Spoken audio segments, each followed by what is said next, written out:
係夠人數。All right, we've already formed a quorum.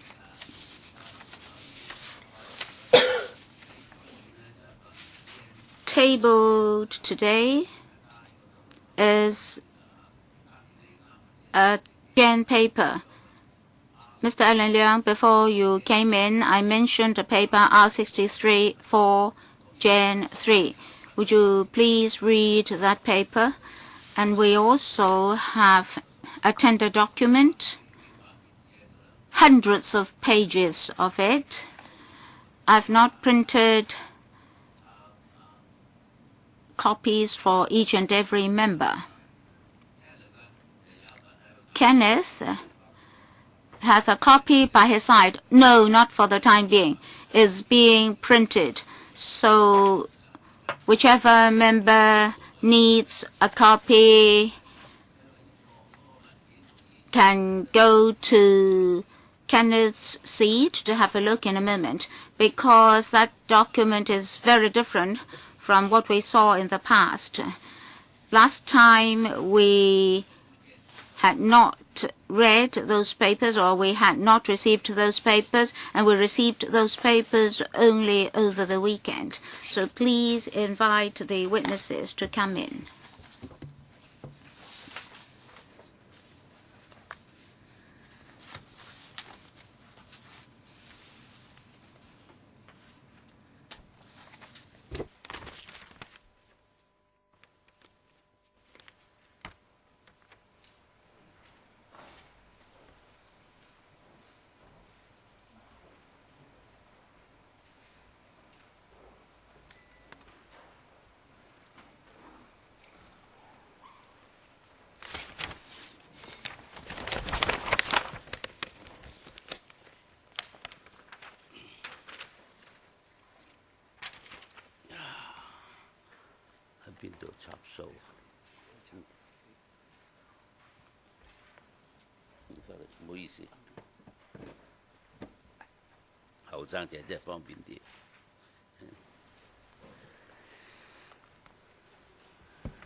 Welcome, Mr. Yao, the Undersecretary, and your colleagues. Welcome, colleagues from the CAD, Norman, and your team, as well as those colleagues from the Treasury.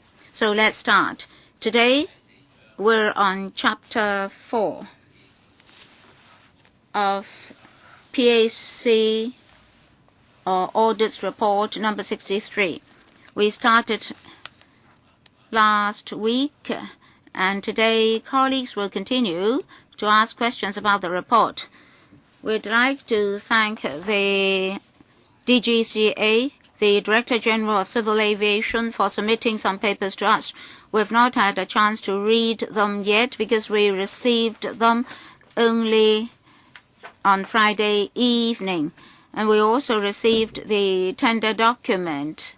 So you may refer us to those details that we should know if some of the information therein should not be disclosed. Kenneth will be the first one to ask questions. Who else, please? Please raise your hand. Kenneth first. Thank you, Chairman. Good morning, everybody.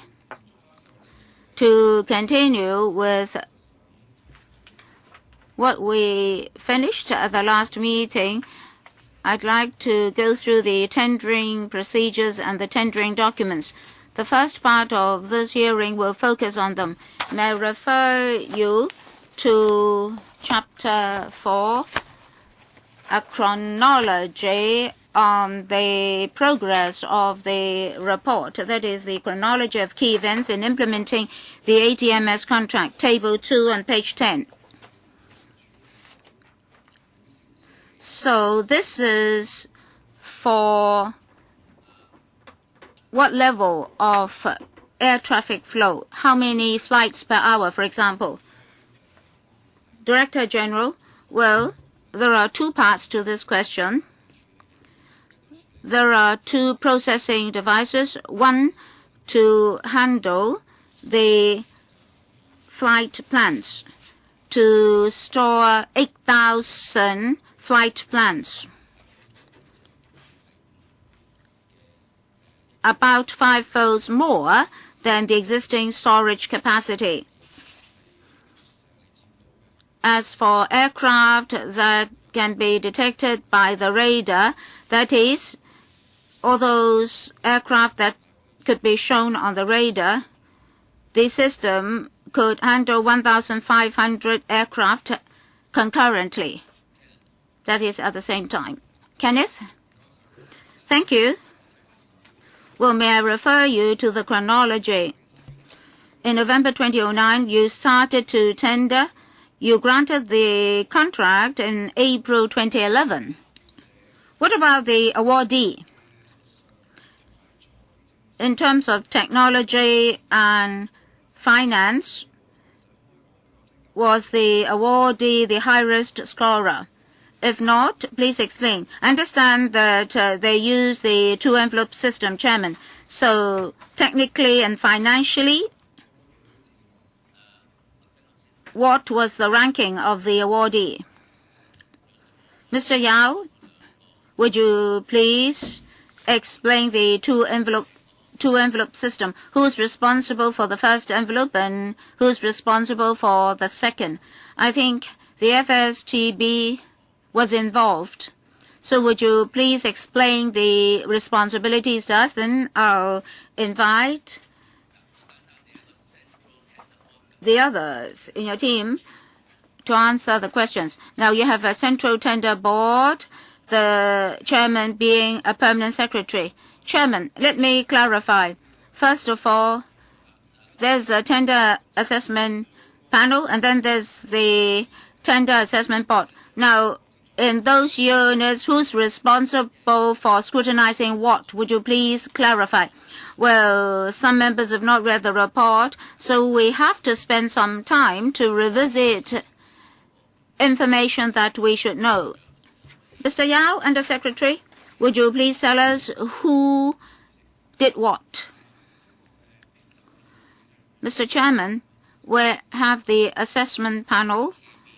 You mean the TAB? TAB, yes, that is the CAD, to do the technical assessment. And then the CAD in the TAB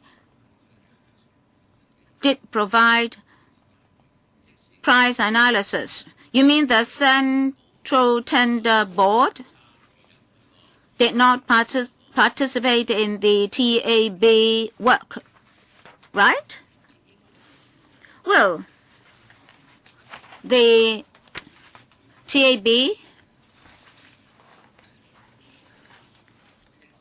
will look at the highest score. So please answer our question.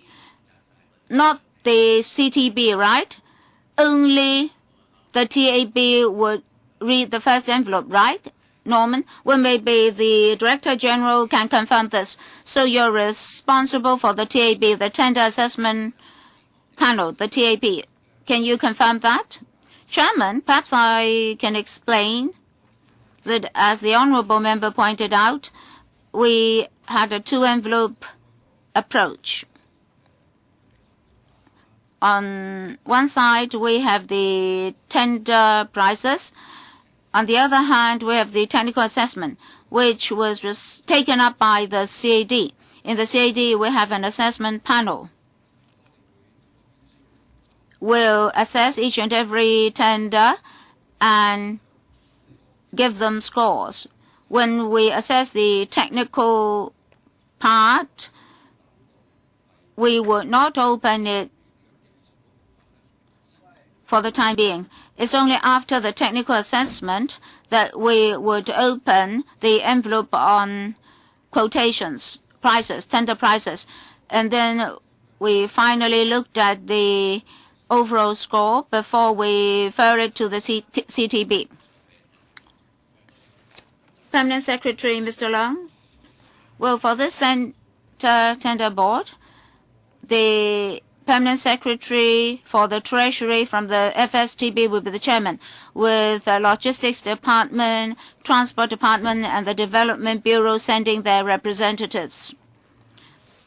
Well, this board looks at all the tenders of huge amounts to see whether all the government requirements are met.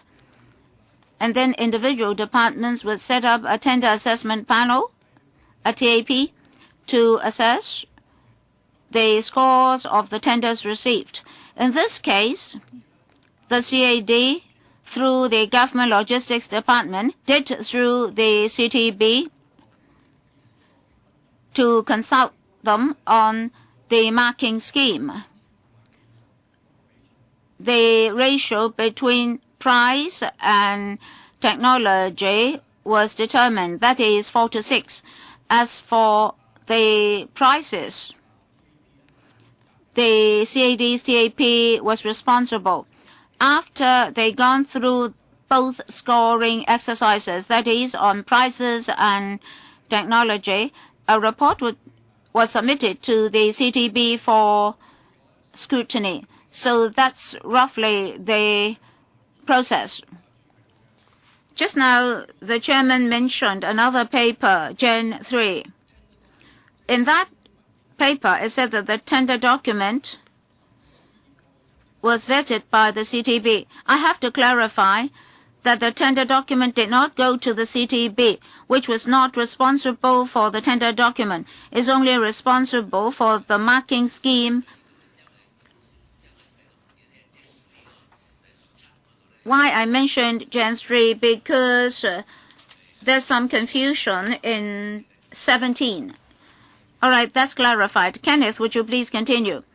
All right, just now you said that you would look at the marking scheme, that is the CTB, and the tender report, you also vetted it. But before and after that procedure, you were not involved, right? Permanent Secretary? Yes. Now, technology 4, financial arrangements 6. Why? This is strange. Should not aviation safety be the most important? Why it only took up 40% of the overall score? Well, the SARG and the CE said that we should become a world aviation hub. Why technology 40% and prices 60%? This is strange. Well, Kenneth, don't say that this is strange. Just ask them the question. Well, that's my personal opinion. Well, this is a value for money exercise. So maybe we should ask them to explain the ratio 4:6. From the standpoint of safety, why was safety not more important than money? Director General, Chairman, we followed the normal policy of the GLD and the FSDB. It's either 3:7 or 4:6. In fact, we chose 4:6, and the GLD and the CTB of the FSTB also vetted that ratio and came to the conclusion that that ratio complied with the best interest at the time of tendering. So we maintain the ratio of 4:6, 40% for technology performance and 60% for prices. Kenneth? When you were dealing with Air Track 2, I think you adopted a similar approach. So about this 60-40, is that consistent with previous approach? So for ATS2, was the ratio the same? We have to find the information. For the current system, we started the tender exercise in the beginning of 1990. It was Air Track 1. I have to find the information to find out what the ratio was. As far as I can recall, the situation was different, but I can furnish the information afterwards. But was 1990s, it was 82. Well, the one that is being used now in Czech Babcock is 81. Not 82? No, 81. Kenneth. I want to ask about the marking scheme. There are 11 members in the board. So every member has the same weighting in score. Does the chairman has a casting vote? Can you give me some general information in this regard? Perhaps I will defer to Mr. Wu. Mr. Wu?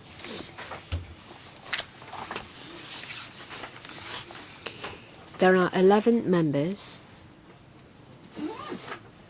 One was the chairman. There are as many as 11 because the scale of the ATC is huge. With different members in the board, there will be members from different backgrounds with different expertise. There are different parts in the recommendations of the tender documents, and different members will score the relevant part based on their expertise. After we've received the tender proposals, we will vet through the content. Where there are questions, we will, well, that's in relation to technical aspects, we will ask the tenderer, and then we will revert to the relevant member who's got the expertise. When it comes to scoring, other members will listen to the report of the subgroups. If there are questions, they would be asked. And there are different subgroups in this tender board. Kenneth. So you just add up all the 11 scores. Is there a total score, or the 11 members will individually score the different tender submissions?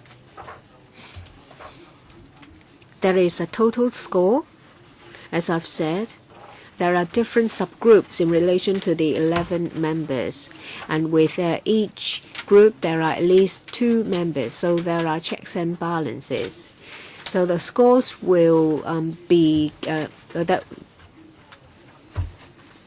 there are measures to make sure that the scores are reasonable.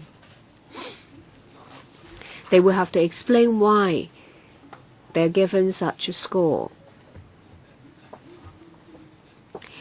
When the marking scheme was put in place, the different specifications have been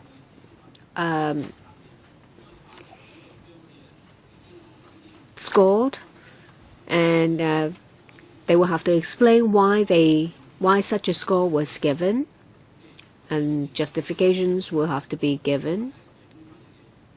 And so it's a collective decision. So the 2 envelopes, the principles of scoring, were the same.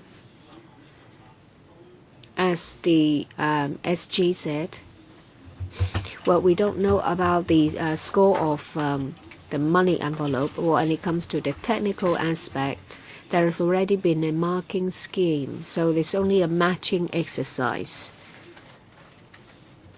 After the technical assessment, then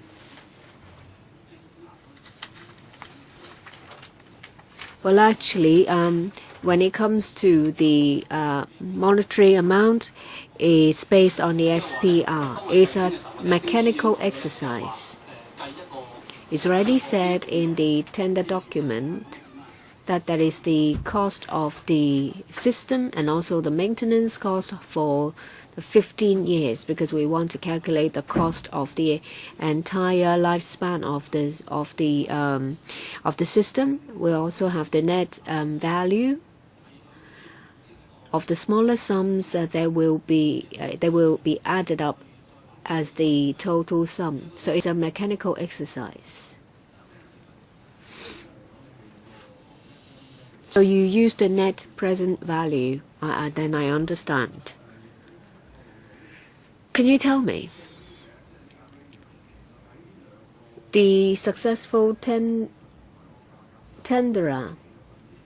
Well, when it comes to these technicality and also the monetary amount, how did it perform as a whole? Maybe I'll give you the answer afterwards, because we have to seek advice from the DFJ and the logistics department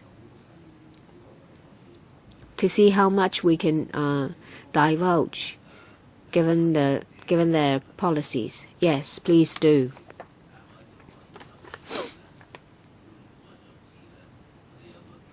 You can ask the DOJ, but if we want to know, we have the power to require you to give the answer. Kenneth, I'll use about 5 more minutes. You gave me general information about the tender exercise. Let me refer to Table 2. It was February 2011 when a contract was awarded. And if you refer to 2.6, it says that in the middle of 2011, maybe, well, May or June,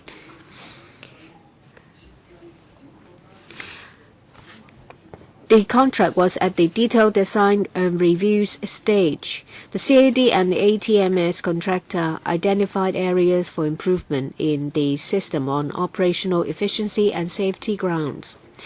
Well, you said that you have done a very thorough assessment and you've done site visits. The contract was awarded in February, and in the middle of the year, you said there are areas of improvement identified in relation to operational efficiency and safety grounds. Well, you want to enhance the scope of data synchronization between the live system and the ultimate feedback system. B. Enhancement of aircraft arrival sequence logic and human-machine interface for handling of missed approach flights. Well, I've been in a cockpit a number of times to see how things worked. Well, you also talk about simulator system expansion by increasing the number of simulator training and input operator positions from 32 to 48. It's quite a large scale. So all these 3 things, A, B, and C, that was after the contract was awarded. But we're talking about some basic enhancement work. SG, we asked you because this is value for money exercise. Whenever there were revisions, then we're talking about a large amount of government funds. So we're talking about $42 million. So how come that was the first variation within such a short time?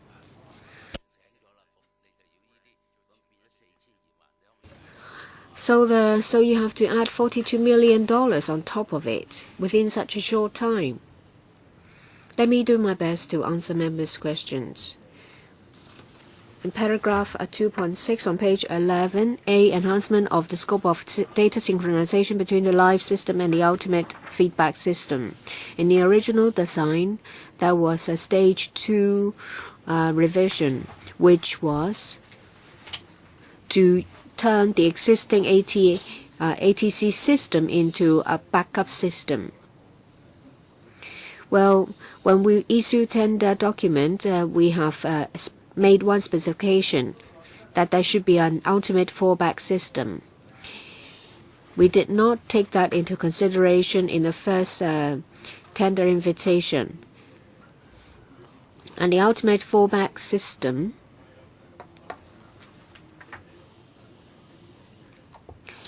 was formulated as a requirement 2 to 3 years after we have awarded the contract. If we look at other ATC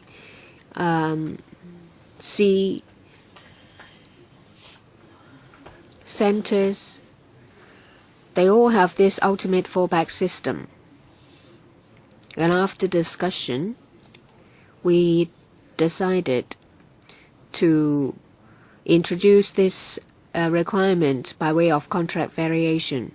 In relation to B, that is improving operational efficiency of coordination among the operation units as well as interoperability with neighboring ATC centers. We're talking about something very complicated. For some countries, they have already used a certain format. And well, for our side,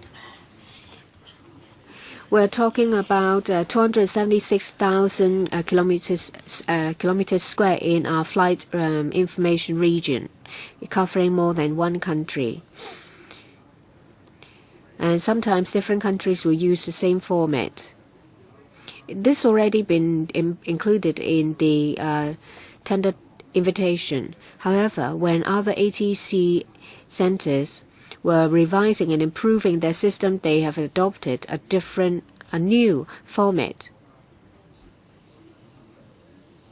So we have to do something to improve the interoperability with neighboring ATC centers. That's why we have B. In relation to C, after the contract was awarded, the contractor showed us some hardware, say CBT training.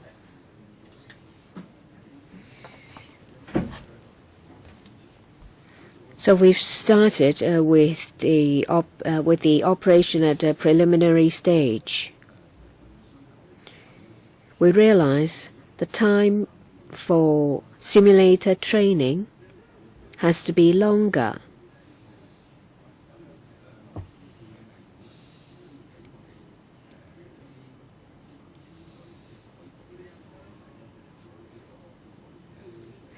And a similar system has to be evaluated and tested by the relevant personnel. So we did not allocate sufficient time for the different parts. This is added because usually there are 2 instructors for one system for 6 trainees and 8 dummy flight operators. That is a whole set. And at the beginning, we've only catered for 2 sets, and later we decided to add 1 more. So it's 2 plus 6 plus 8. So in the end, there is an additional 16. What hasn't been answered? I heard the explanation, but all these things could have been anticipated. How come you only knew about it after the contract was awarded? For this ultimate fallback system under A, you said there were guidelines. Were they guidelines of the ICAO? And in which month was it promulgated? Before it was promulgated? Well, for the exposure draft, it would take 3 to 4 years before it's finally promulgated. I find it strange that you put in place this provision. And for B, for the 276,000 square kilometers, well, for our neighboring country, we're talking about Southeast Asian countries and China. Then why don't you look at the system to see if they are interoperable? How come that after looking into it, you still drafted the tender document in the way it was? What about number 3? Well, I don't have any questions at this stage.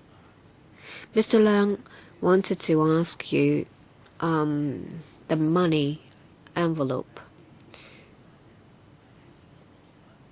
and about the difference between the winning tender and the second one. Because it's very rare that there would be variation within such a short time.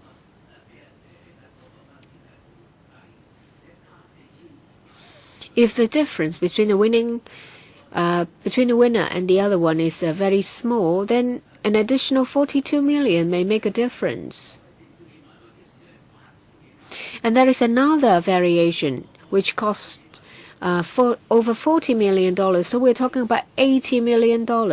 So the difference between the winning contract and the second one is very important. You have to impress this upon the DOJ. We don't need names, but we need to know the difference, because within such a short time there were variations.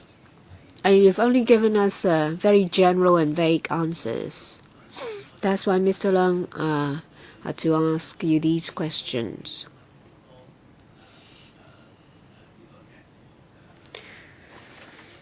There are a lot of technical information in this report. We have to fully explain to the public.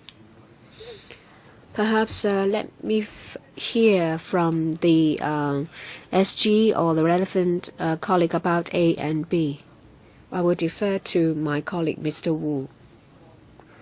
Thank you. In relation to A, you're right.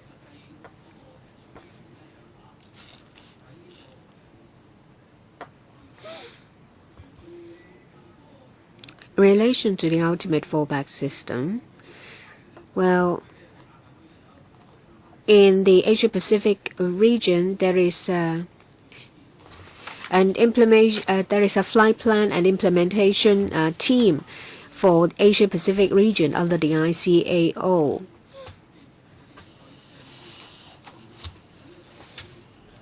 It covers all the contracting parties, including Hong Kong and Macau. And there is a contingency plan. That was one of the issues. And in September 2011, this group passed a resolution requiring regions and contracting states of the Asian Pacific region to implement this contingency plan. Under this contingency plan, say for example, if there is a volcano eruption in Europe, or if there is a damage, willful damage in the ATC centers in other countries, then well, maybe some other countries will have to render assistance to maintain service. Well, there were political considerations, so the discussions were not fruitful, and that is not a specific requirement of the ICAO.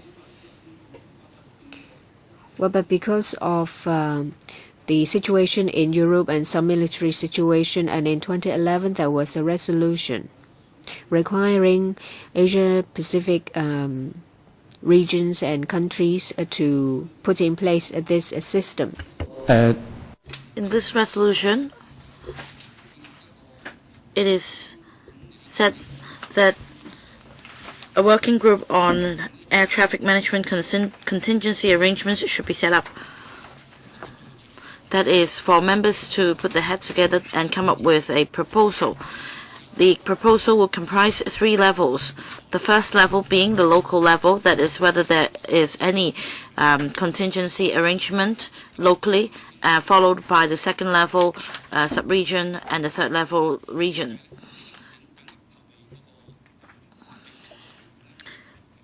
So in fact there is a backup system for contingencies, but they only comprise basic elements. In September, when the resolution was passed, we were required to consider not only ourselves but our neighboring countries, so that we need a better fallback system for ourselves as well as for the neighboring countries. And let me respond to the other question raised by members on B. And just let me supplement about A. At that time, we did consider that in terms of funds, wherever possible, we'll try to minimize costs. And on B,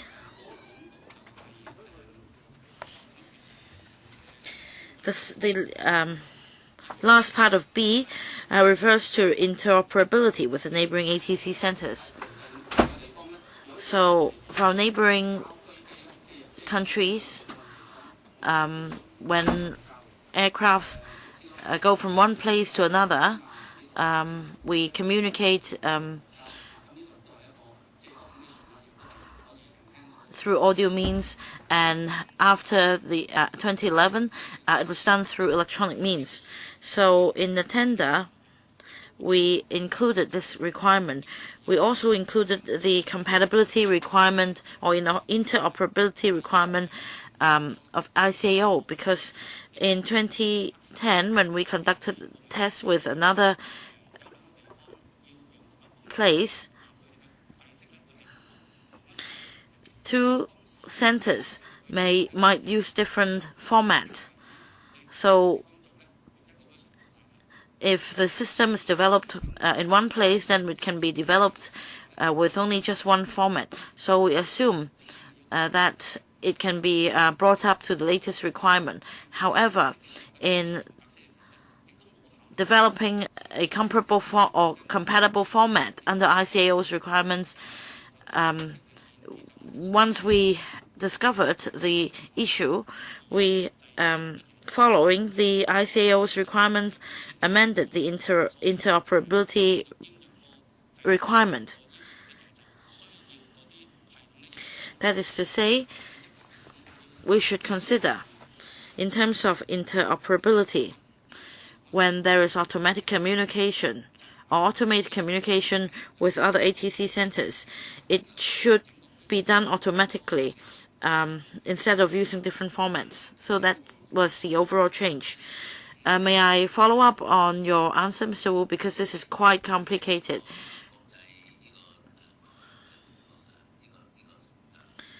Was it the case that for this conference of ICAO in Asia Pacific region, was it a mandatory requirement in terms of requirement A? If it wasn't mandatory, then for this AT1 in Chatlap-Kok, at present, has it been covered? If not, then there is a problem with safety. Can you explain to us so that we understand whether it's mandatory or whether it's necessary? Or was it just that you could be number one in Asia by enhancing the system, because this is about public money? Chairman, if I may go a little deeper. For this AT1 that we're using, as far as the system is concerned, it covers the major system as well as the fallback system.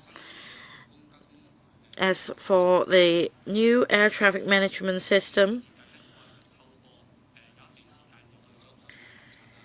we had overseas visits, and we found that for major suppliers, major manufacturers worldwide, the system comprises live system and a fallback system.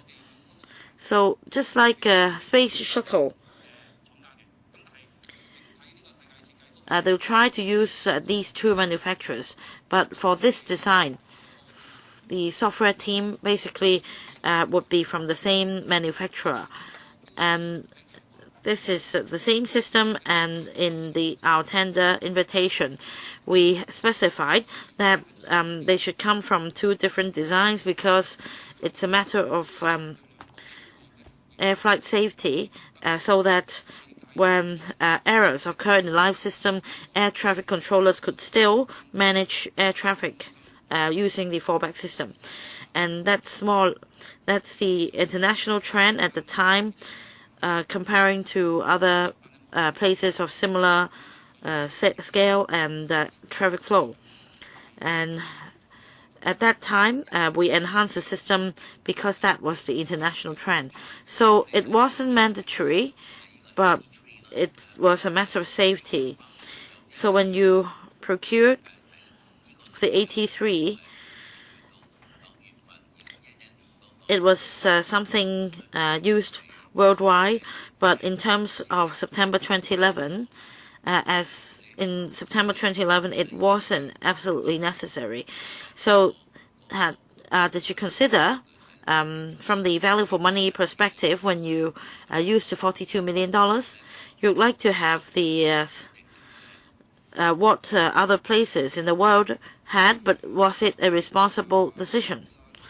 Just now, Mr. Wu said that there are three components to this system. There is a live system, a fallback system, as well as a ultimate fallback system. Now, what you said just now in this public hearing was that the latest trend was that for the ultimate fallback system, it would be developed by another system. So why did you still allow Radian to develop this ultimate fallback system? Because just now you said that another system should be used. Mr. Wu, let me make myself clear. What I meant was that in terms of the ultimate fallback system, its design should be different from the main or the backup system. It could be developed by the same team, or it could be developed by or procured through another contractor.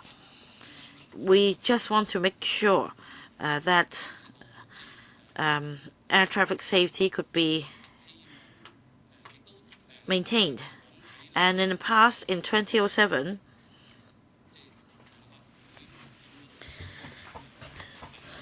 in the electrical paper, we were also reminded that the new ATMS should be in line with the latest international standards. Now, I have another question. As this ultimate fallback system was a very advanced and system which was an add-on, you said that there are checks and balances in other systems around the world. Well, I won't pursue this further, but why didn't you start another tender for this ultimate fallback system so that the existing live and the fallback system could have better safety assurance?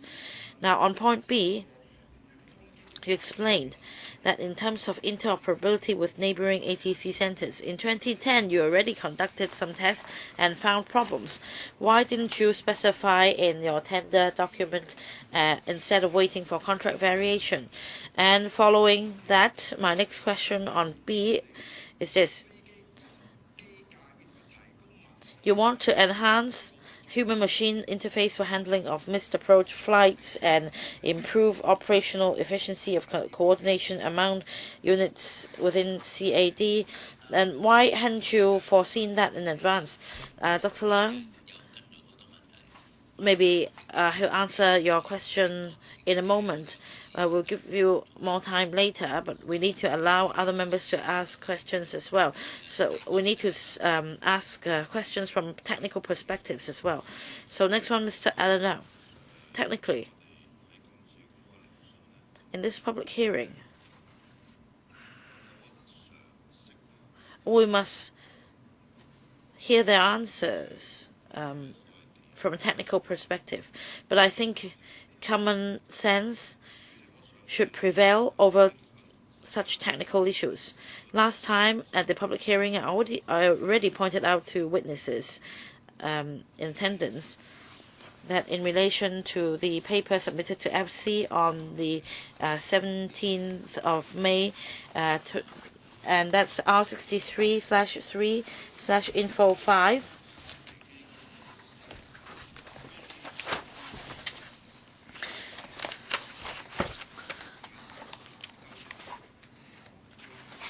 and that's for replacement of the air traffic control system, a paper submitted to the FC. And in para 7, they explain why they had to replace existing system. That is because the system currently being used started its operation in 1998, and some spare parts had ceased to be in supply, so it would be difficult to repair the system.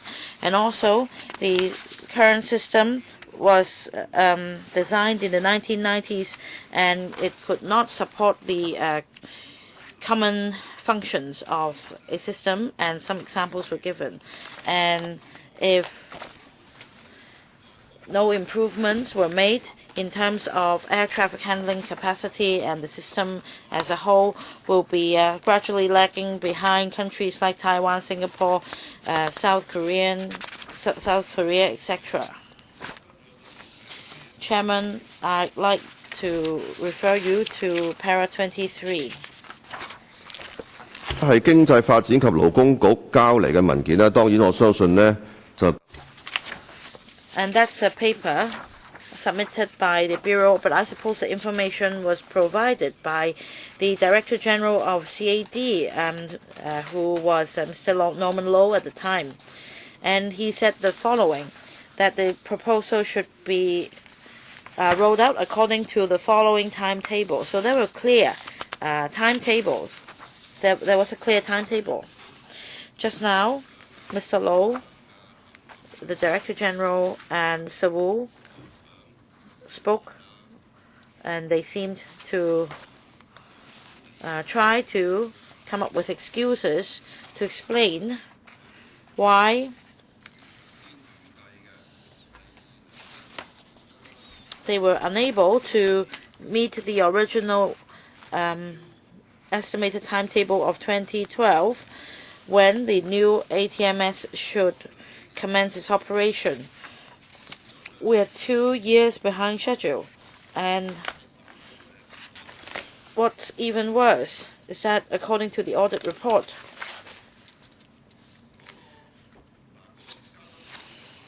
$89 million in addition for the 2 contract variations, and I'll come to that later, because from the value for money perspective, in the paper submitted to the FC in May 2007, you make no mention of this.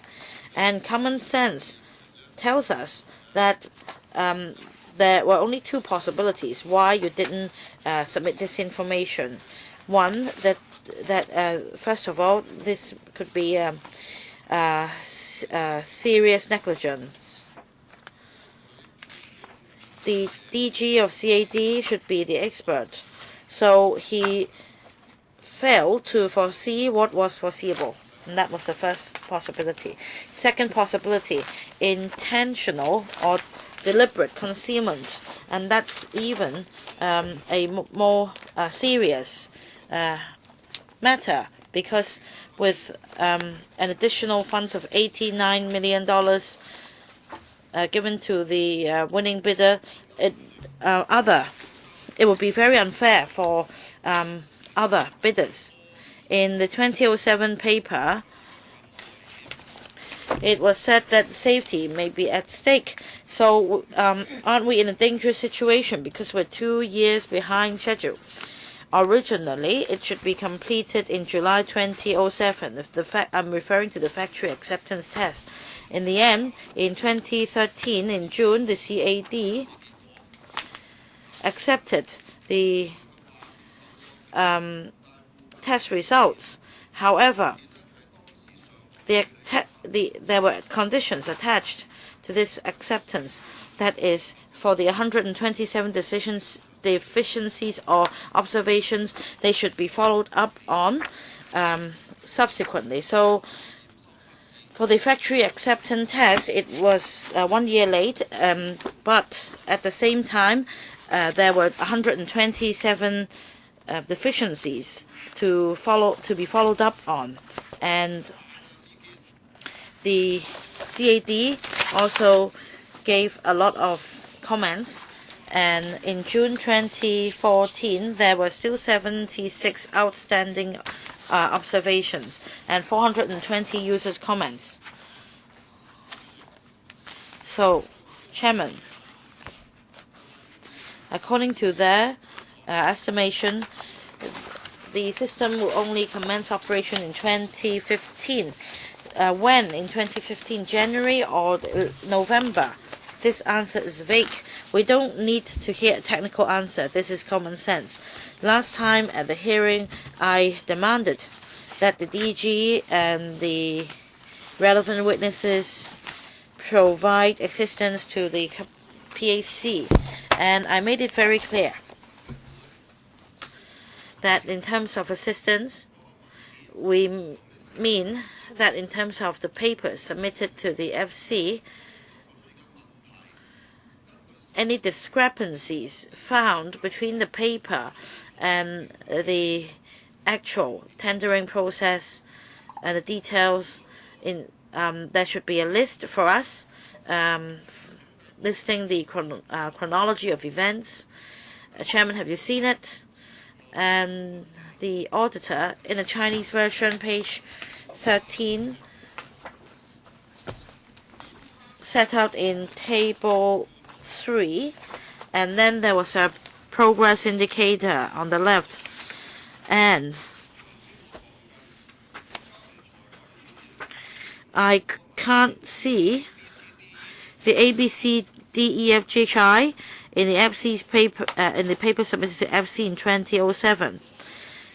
That's the assistance I need. So you shouldn't think that that's the end of the matter, and don't follow Mr. Zhang Rongsheng, because this is the basis, the paper submitted to FC.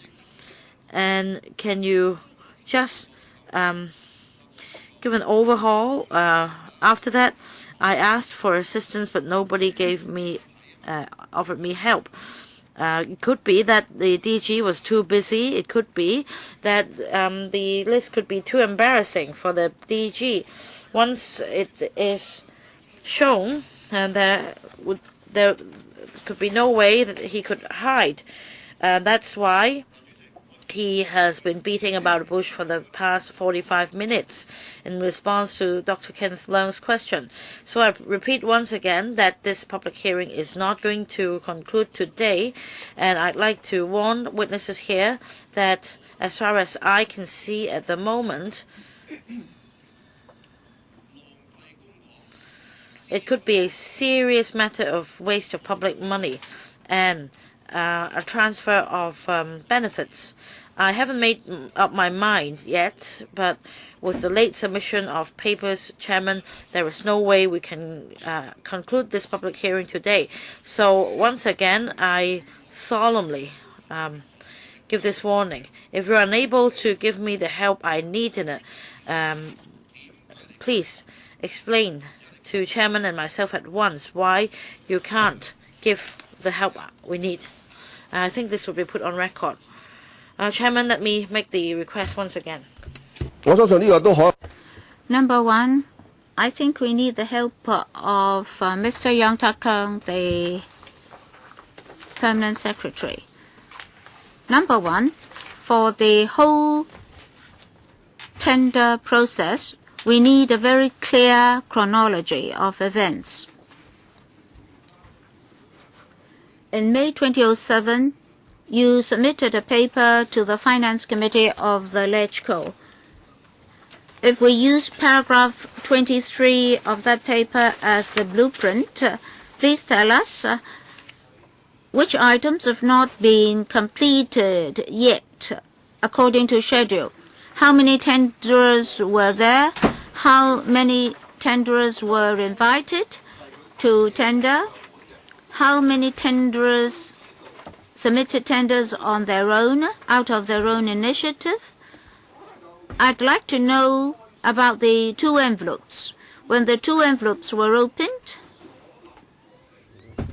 where was the position of each and every tenderer? If you want to protect the names of those people, you can hide the names of them because they might not want people to know that they were the losers. I can accept that. But I'd like to have the final tender report. I believe I have to read that report. if the report submitted to the Central Tender Board had to be supplemented, then the assistance that I asked for just now, how was it different from the paper submitted to us in May 2007? Where were the discrepancies? Where were the variations? I'd like all these to be detailed clearly in the paper submitted to us. Number 2, I'd like to have clearer explanation on the following. How did you change from paragraph 23 of the FC paper to the chronology of events of the tender exercise, and how did it further change to table 3 on page 14 of the audit report? Please clearly explain to me the whole workflow.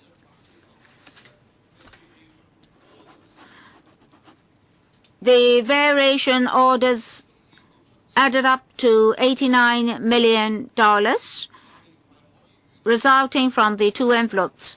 Where did that appear? Anything that deviated from what you said in paragraph 23 of the FC paper, please explain clearly to us. I want explanation, not excuses. But of course, eventually we might rule that those were excuses. Anyway, they have to explain to us why those items were not in paper, what in the paper in May 2007. Innocence, unforeseeable events, even by the aviation experts, etc., etc. Now, all these information have to be submitted to us before the next PAC hearing. Well, Mr. Chairman, as you said, the papers were submitted to us on Friday evening, and they actually knew that we were closed on Saturday. And then these papers are tabled today. So they're trying to escape. I don't know when we'll have the next hearing or meeting. Anyway, a reasonable requirement is that they submit all these papers to us 5 days in advance. Without those papers, it's very difficult to continue with this hearing. First of all, I want to ask the witnesses whether or not they know what I'm asking for. DG, Mr. Leung asked you to do 3 things. Can you do them? I'd like to know roughly when you'll have the next meeting. I think we should be able to do all those. Well, we'll fix the date for the next meeting, and then we'll only write up the report when we're satisfied, because it's a very solemn task to write a report, because this involves public money and governance. So you don't need to ask us when we'll have the next meeting. Just give us the information as soon as possible, and then we'll talk to you about the next meeting. For Gen 3, Annex 2, you should elaborate on that. On top of that, you have to give Mr. Leung answers in relation to the events in 2007, 2008, etc. Mr. Chairman, I'd like to ask Mr. Norman Low, the DG, as well as Mr. Yang Tak Kang, the Permanent Secretary, how much time will they need? Because at the last hearing, Mr. Norman Low, the DG, told me that he was able to entertain my request, but eventually he only gave us the paper on Friday evening, which actually means this morning. So may I know from the witnesses when exactly they will be able to give us the papers? And the Secretary, well, maybe they have a tight time schedule because they need to go back to do some searches. Today we have a paper submitted in accordance with the request of Mr. Alan Leung. that is the comparison between the 2007 paper and the present progress table. I understand what you're saying is Annex 2. So are you satisfied? No. Well, Annex 2 is up to paragraph 16 only. Nothing afterwards. Well,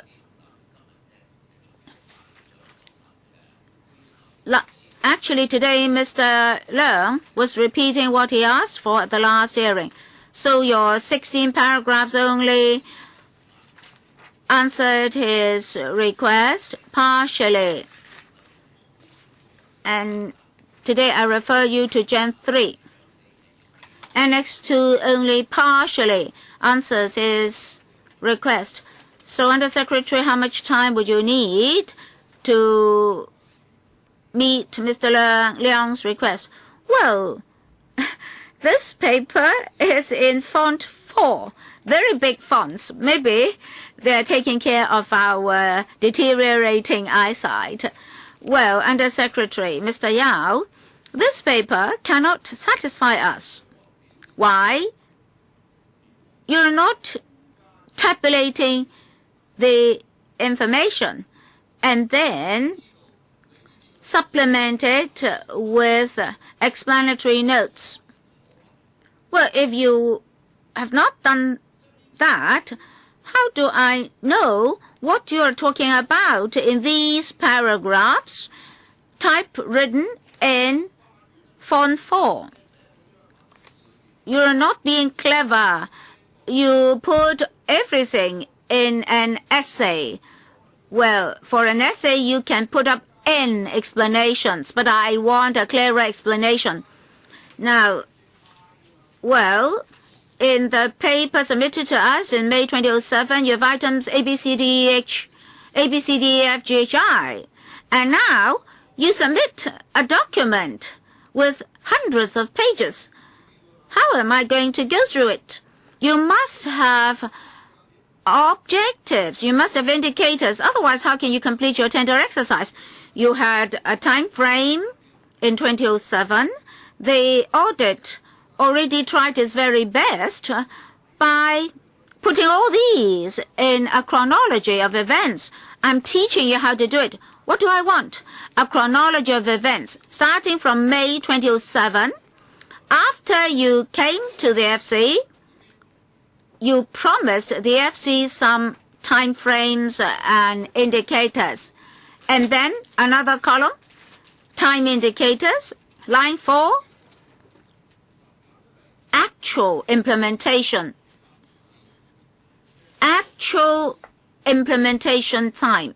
That is, actual time in history. And then after comparing all these, for the fifth line or fifth column, be it the DGCA or the FSTB, you explain in lines 5 and 6 or columns 5 and 6 to explain why 1 does not match 2, 2 does not match 3, and 3 does not match 4. So I want a checklist. I wonder if Mr. Yao, the Undersecretary, can imagine what sort of a table I want to assist the PAC. We're now standing on the front line of accountability on the part of the executive towards the legislature. Well, the chairman reminded us that this is a value for money exercise. We don't want public money to be wrongly spent. And on top of that, we don't want to sacrifice aviation safety. Well, you said that by the end of 2012, no manufacturer was manufacturing the components, the parts anymore, so it wouldn't work. Now you submitted Gen 3 to us. You would spend a great deal of effort on repairing the system. I don't know when will that be completed. 2017? It's not in your paper. So, Mr. Chairman, they're just being wishy-washy in their reply. How can this be so? Well, Mr. Yao, Undersecretary, you're a politically appointed official. You should be held accountable Well, may I refer you to Annex 2 of the supplementary paper? There is a paper to Mr. Yao. We've already read Annex 2, Table 2, but Table 2 in Annex 2 is not what was wanted by Mr. Leung. Mr. Leung wants a table from you. I personally have a list of information here. It's quite complicated, but it's common sense. So Mr. Leung asks you for very reasonable information. DGCA, how much time will you need to produce that table? In fact, all the information are already there. You just need to put all those information into a table with, say, 5 to 6 columns. Well, sorry, Mr. Chairman, just now I had not read Annex 2 yet. Well, Annex 2 is different. I know, Chairman. Annex 2 is different. But to be fair, Annex 2 is clearer to what I want to see. But the content is not what I want. But the concept is the concept that I want for that document I asked for. So I think the DGCA roughly knows the direction. Well, Annex 2 is incomplete. It stops at step 16. Why should it stop at step 16? There's no explanation. 2007, tender variation, delay completion. Your Annex 2, Table 2 must be read together with Table 3 of the audit report, plus the generation will be what you want. So Annex 2 is only half of the story. If you add on Table 3 and the 2007 FC paper, you may get the information. If you don't understand, we can further explain. Well, they have to tell us when they can complete the work. All right. How much time will you need? Well, Mr. Chairman, thank you for your detailed explanation. I understand what Mr. Leung asks for. For Table 2, sorry, we did submit to the Economic Development Panel a paper, and we use that paper as the blueprint for this one. After listening to Mr. Leung, we'll enhance this version and include Table 3 on page 14 of the audit report. That is, we'll give you the milestones, the contract variation, CV1 and CV2. We'll also include the chronology of events. We'll try to explain in that table why there had been a prolonged delay. Well, the DGCA left one point. That is, the paper submitted to the FC in May 2007. That's the start of everything. It's on the basis of that paper that the FC members granted the $1.5 billion. Well, the third report is similar. Very often you think that you can just go to the panel as a preliminary move. But in fact, it's for the FC to make the final decision. Last time you did the same. You went back to the panel to offer a slight explanation only, but that's not totally satisfied with the legislature. This shows that you don't totally understand the system. So how much time will you need to finish the report? Well, if the chairman and Mr. Leung so consent, we need about a week. Well, a week is reasonable. Under the law, there's the statutory requirement that we have to complete our report within 3 months after the audit report is published. Well, a week is reasonable. Well, yes, but the later you are, the more meetings we'll need, and the more information you give us, the more focused our questions will be. But if you just give us wishy-washy information, we ourselves have to dig up more information. Alan, please continue. Oh, no, I won't continue. Well, we're asking questions as a committee, not as individual members. Mr. Ng Leung Sing? Mr. Chairman? Well, I'm not feeling well with my respiratory tract, so I hope you can hear me well enough. Otherwise, pardon me. Anyway, I have to speak with this voice.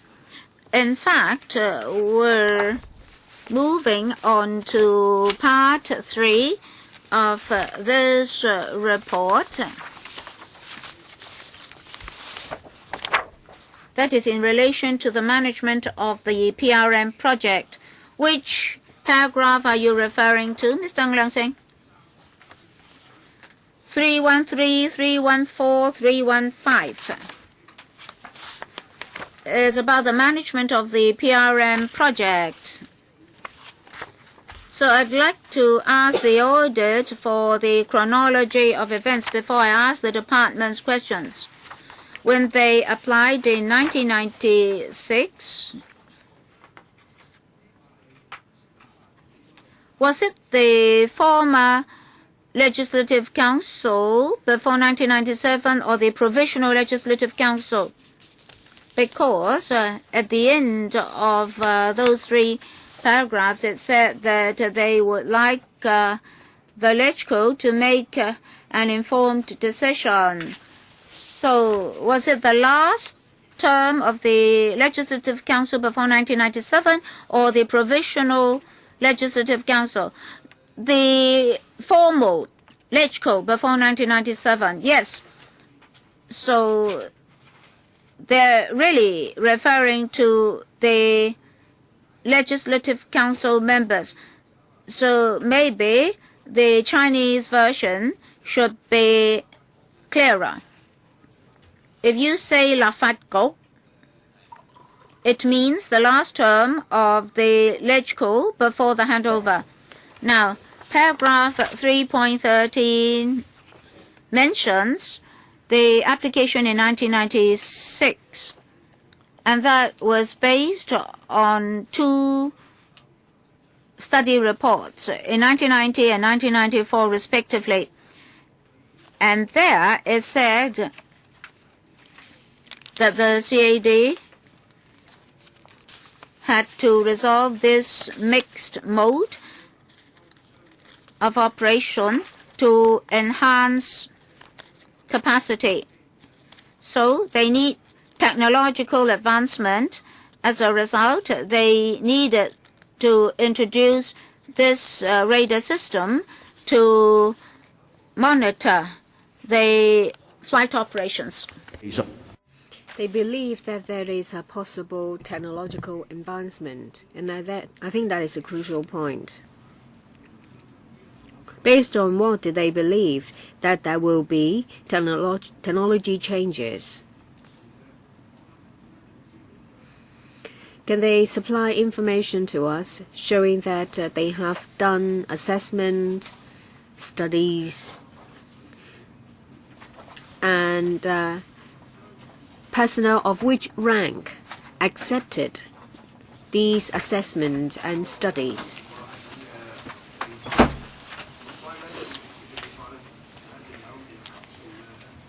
I believe that is someone of a high enough rank that had accepted these reports and studies. SG, we agree with the recommendation of in the report. Mr. Ng mentioned about 3.13, that is, the CAD believed that there might be advancement in technology. And the member asked, based on what did we come to this conclusion? I would like to draw your attention to B. Paragraph what? 3.9. B.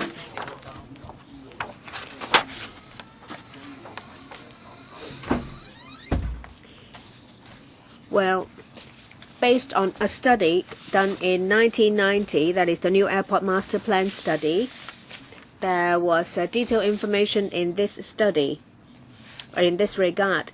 And B, there was a proposed use of a new PRM radar.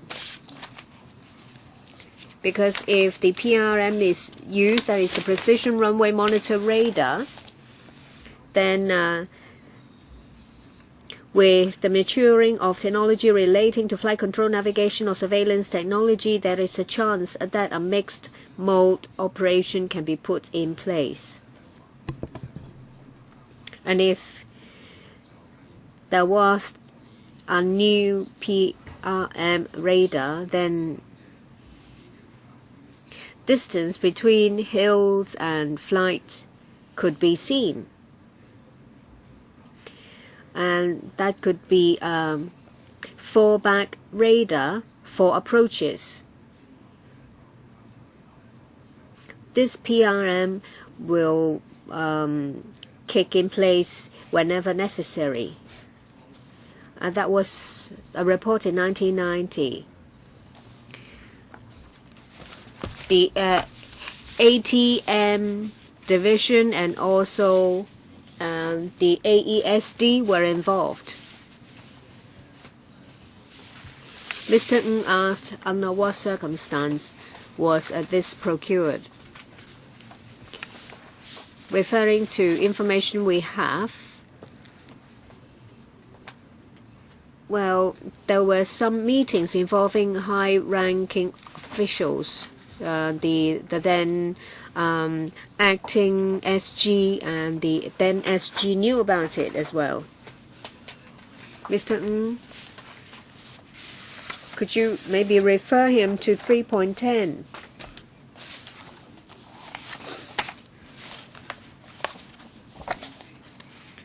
Well, the 3.10 is about the airspace design study about detailed flight procedures and airspace allocations.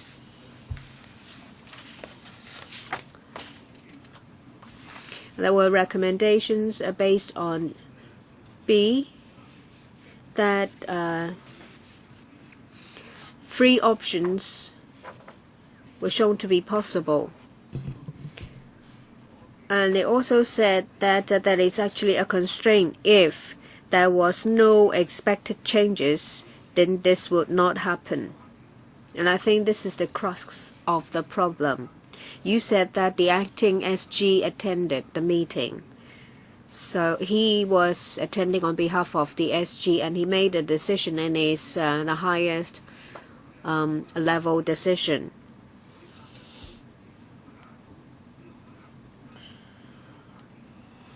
So this is the crux of the problem, whether there was technology changes that would make it happen.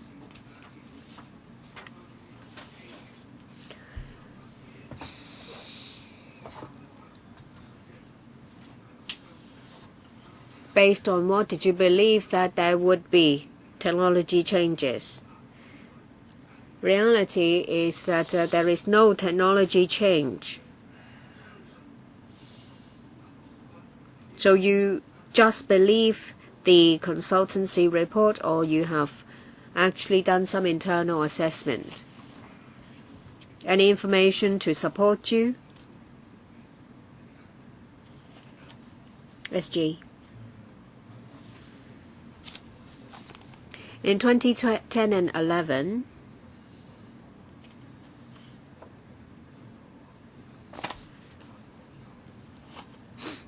we have given 80 sets of PRM documents to the government records of service for a disposal. The information gathered thereon was fragmented and not comprehensive or complete. In answer to members' question, when we were seeking funding approval from the LegCo, we did not mention any other risks.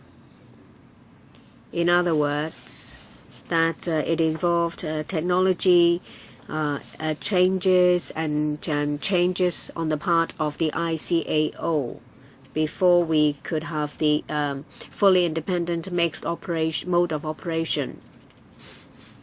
We referred to the document and we found that this was not mentioned. We accept the audit report that when it comes to large-scale works project, we had to conduct cost-effectiveness studies, and all the uncertainties will have to be set out in FC papers. We have learned the lesson, and we think the recommendation and advice is appropriate.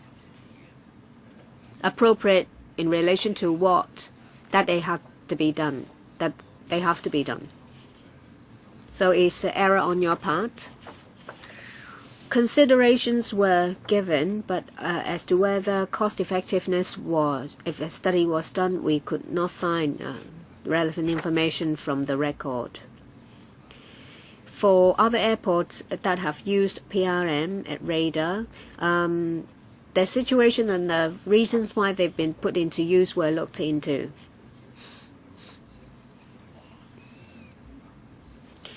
With the current segregate mode of operation, we could only deal with just over 50 movements an hour, and it was.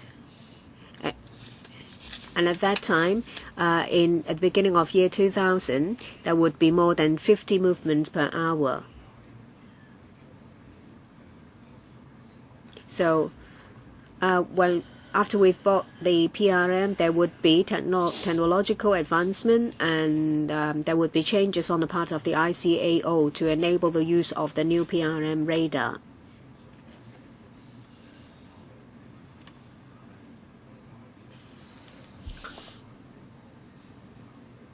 There was no cost-effectiveness analysis. And in the FC paper, there was no mention about this analysis, and there was no mention about the uncertainties, say, for example, technological advancement and changes on the part of the ICAO. Mr. Ng, the SG has made it clear. It has to be supported by document. But what we have now is the word of the SG about what happened back then.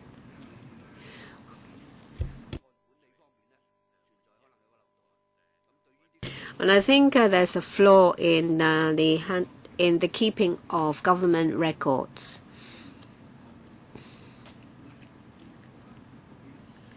No information was provided. So there is a weak point here. You only give information that is to your favor. Members of the then LegCo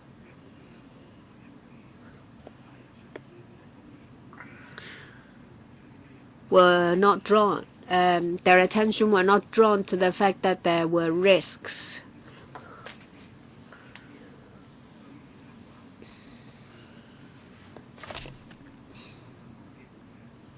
I think that's what the SG said, and that's what we have.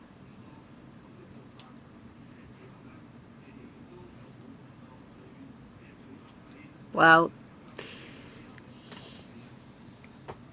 that's what happened. Have you learned a lesson in relation to future projects? That there will be different authorities for projects of different levels? Will there be division of labor? Thank you for the question. Yes. we follow the GLD and the FSTB's policy requirements when dealing with projects.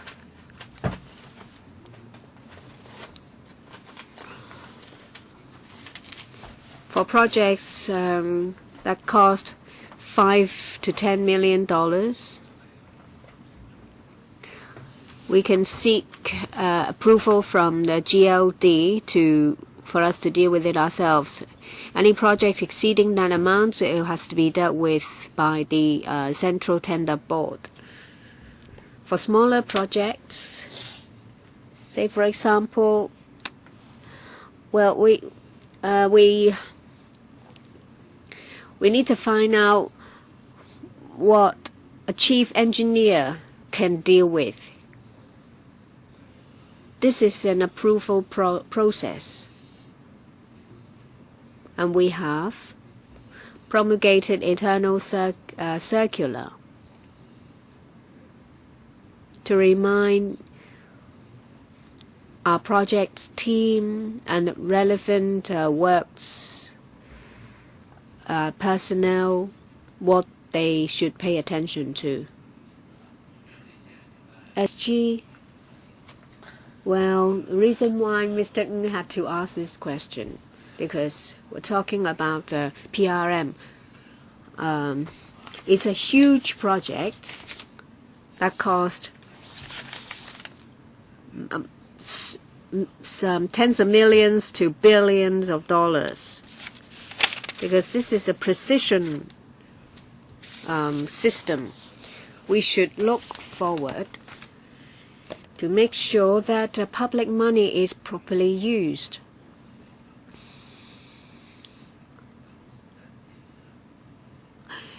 If you want the best and you don't have the need, there will be problems.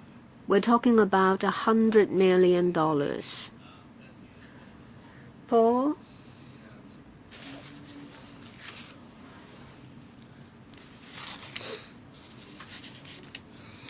The Secretary and the SG both have undertaken that they would give further information in relation to the tender process.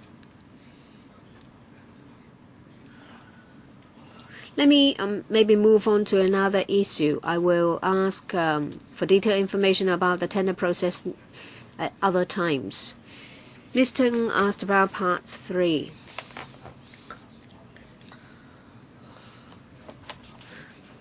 Well, maybe we touch on Parts 4 and 5 first, so that we don't have to go back to it later. Part 4.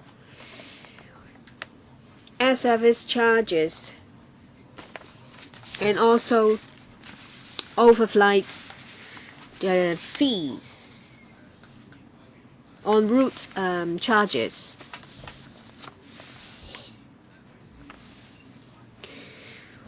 Well, they have to recover cost, and in Table 5 it seems that over the years from 2001-2 and 2013-14 for 2003 and 2004 and also 2002 and 2003, they could not recover cost. Yes, that's indeed the case. Let me try to explain. Well, we could not foresee economic fluctuations, and we did not foresee the impact of SARS on air traffic. So in those 2 years,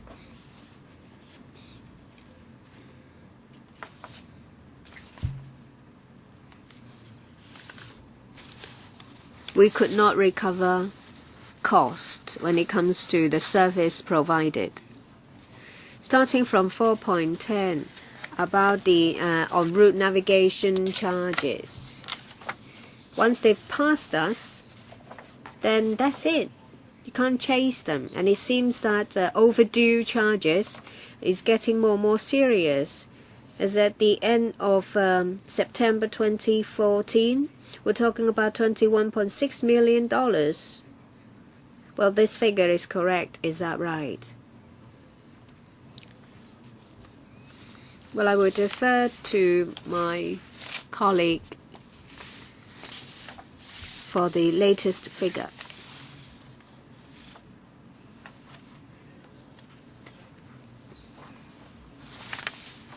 We've updated the figure to the 20th of this month.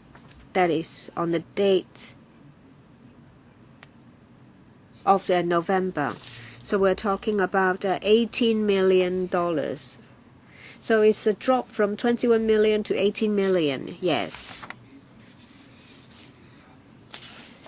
So what reason? Based on what reason was there a drop? Because you have put in more effort after the report has been released?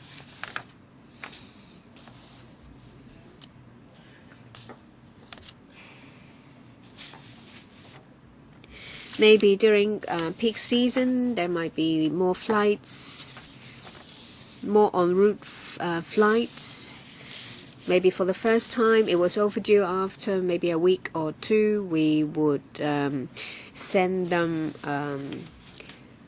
demand notes. And usually airline companies would put the bills quite quickly. But it's an ongoing process. There will be new bills sending out when they're paying the old ones. But this overdue charges figure has been decreasing. So what more measures have you put in place? If you refer to Table 7, well, we send out demand reminders and warning letters.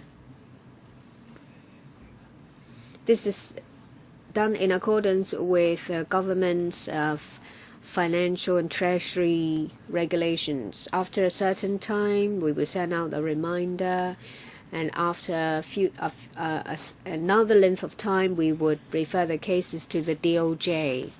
And that's the established practice in the past few years. And we've always been doing the same thing. We haven't actually done more.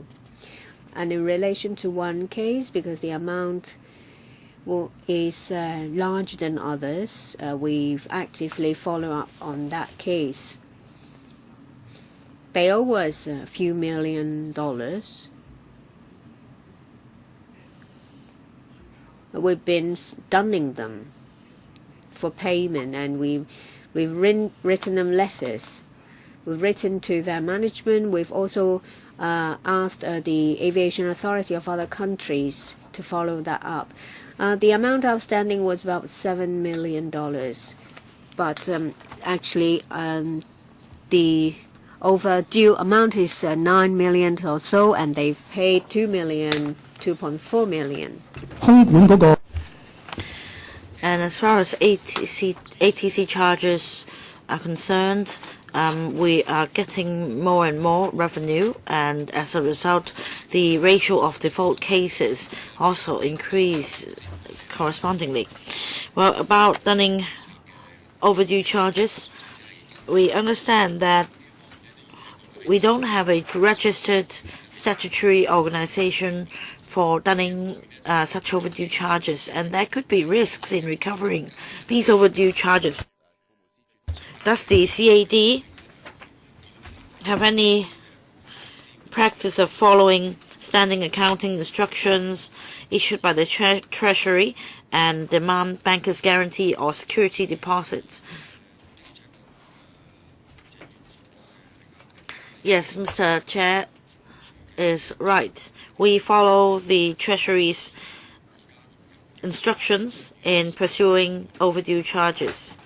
As of the 20th of November, in our account,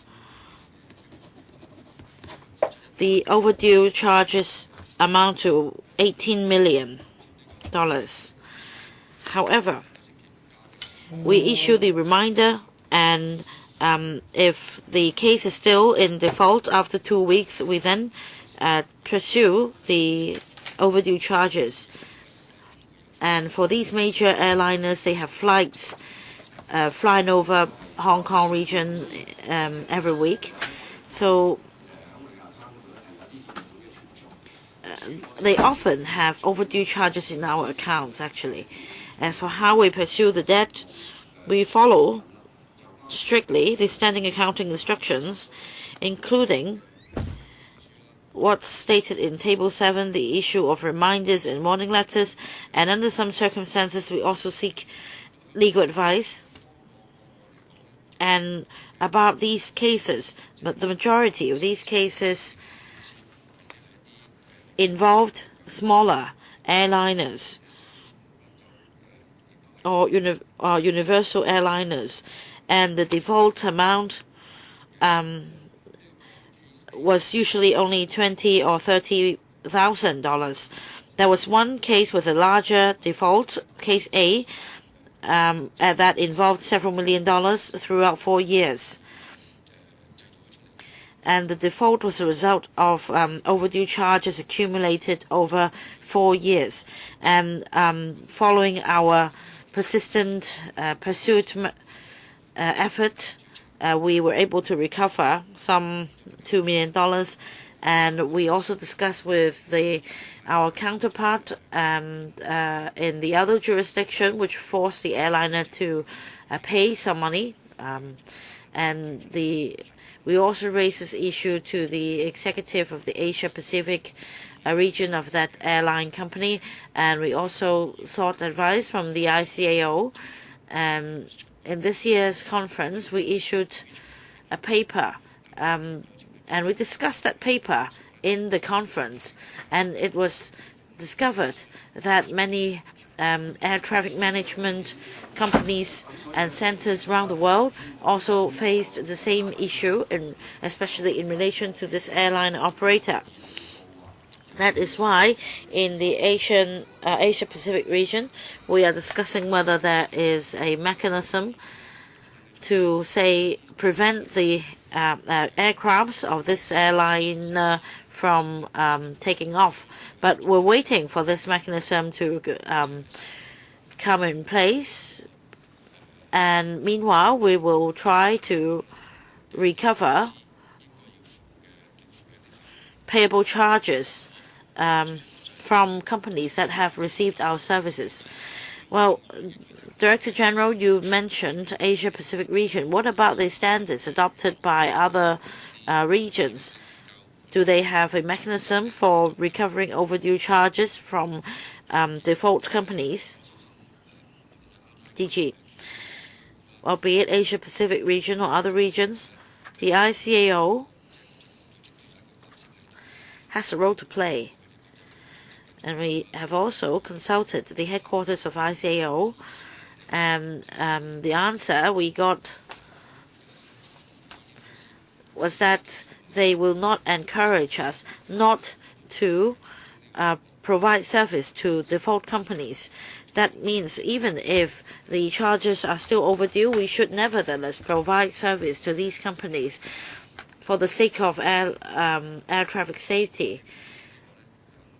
If we did not provide quality service to these companies in default, then it is in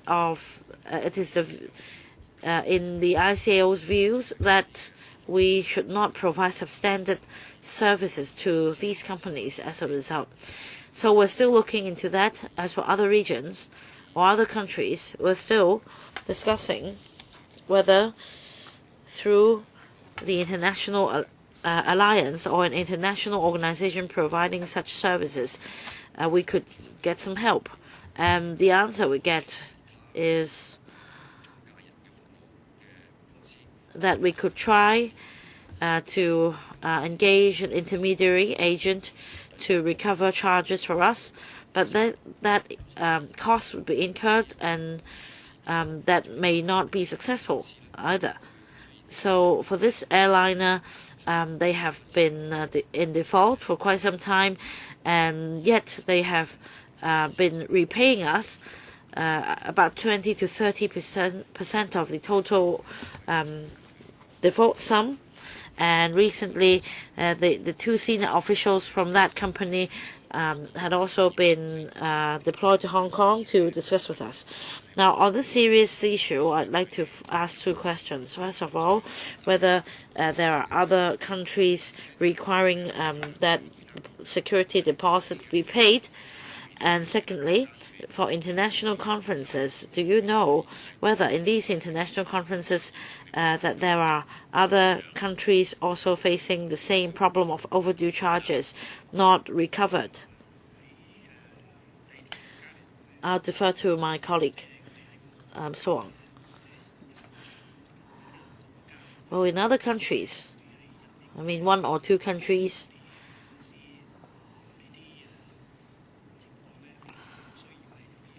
also require some airliners to pay security deposits, but there aren't many countries. Mr. Wang, do you mean that they have published online their practices, or do you know whether it's actually the case? Because in fact, in Hong Kong, in terms of legal standards or statutory guidelines, is it the case that we have the right to ask for security deposit and yet we have not done so? Because the arrangement for security deposit to be collected is in the Gazette. That is, where necessary, the DG of CAD can charge the security deposit or banker's guarantee equivalent to 1 month's sum. So we have the legal basis. We just chose not to collect the sum. Well, Mr. Wang, we considered before whether to charge or to collect a security deposit, but there are difficulties. Most of the airliners would pay their charges, and if we require all airline operators to pay security deposits or airline back guarantees, then those compliant airliners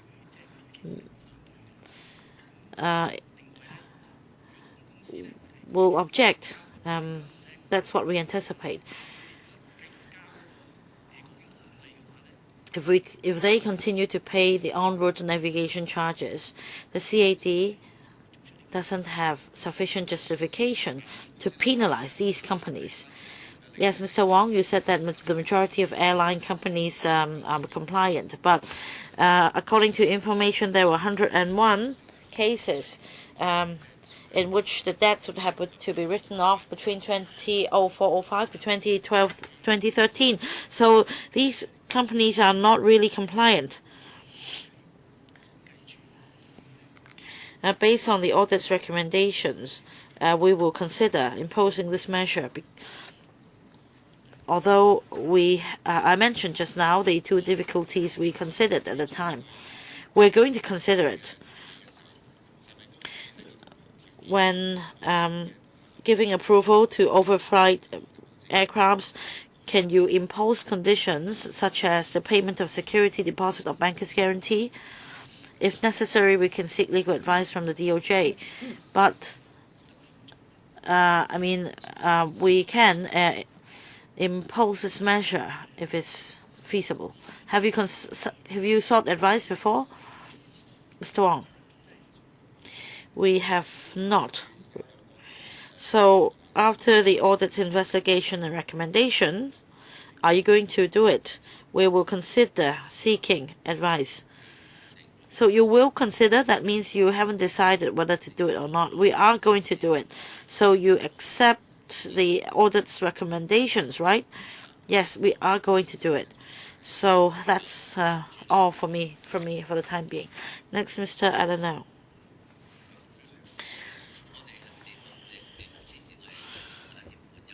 We're going to have a break at 11:30 before you put your question, right? $100 million, Chairman. About the PRM, yes. This precise runway monitor project. $100 million wasted. Just now, the DG of CAD casually said that yes, sorry, Well, it seems he didn't even say the sorry. But at the time when he attended the PWSC and FC meetings, he made no mention of these constraints. And the technical enhancement which he anticipated, there was no mentioning of this in the paper, and he was frank just now, and I don't need to quote from these papers to confront him, and that's saving our time. However, the way he put it so casually really angered me. Imagine the 5,700 elderly applicants waiting for an RCHE last year, and they died before they got a place. Imagine how they would feel about the use of money. Now, in 1996,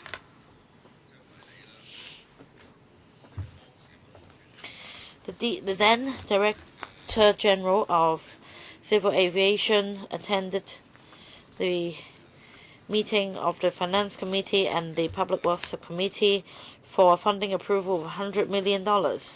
According to the audit report, you already knew the difficulties or the constraints regarding terrain and the International Civil Aviation Organization.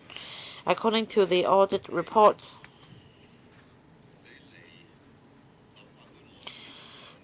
two years before you sought funding approval from LegCo, there was an airspace design study conducted by the CAD, and that's in para 3.10 of the audit's report.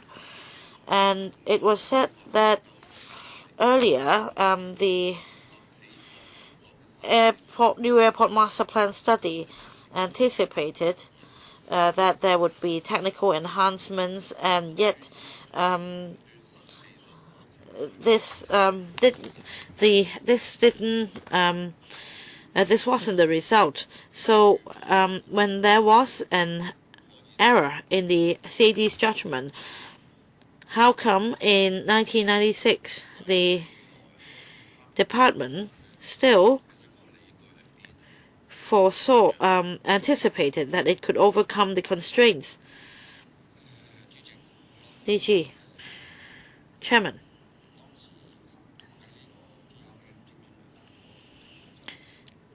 The decision to procure the PRM radar was made after considerations given by my colleague, but in hindsight, in the 1994 study, it was already mentioned that as far as an independent mixed mode of operation was concerned, it was not really possible in the Chek-Lap-Kok Airport. So in our funding application to the FC, it was described that the PRM radar could allow an independent mixed mode of operation. And at that time, it was a wrong understanding or interpretation. However, in the FC paper,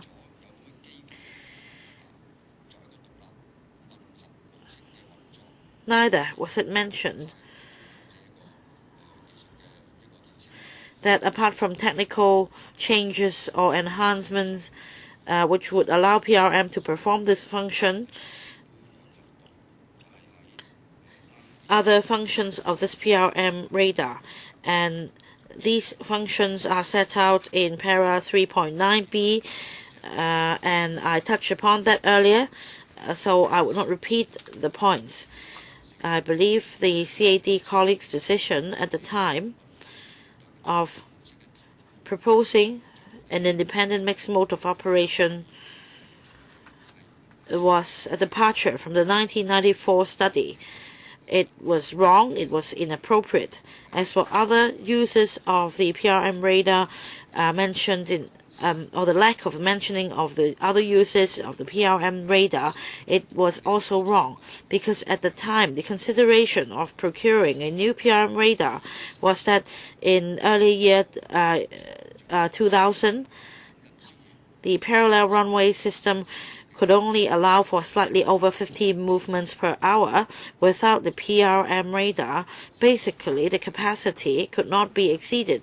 So I believed at the time that consideration somewhat affected the decision of pursuing funding from LegCo for the procurement of this radar.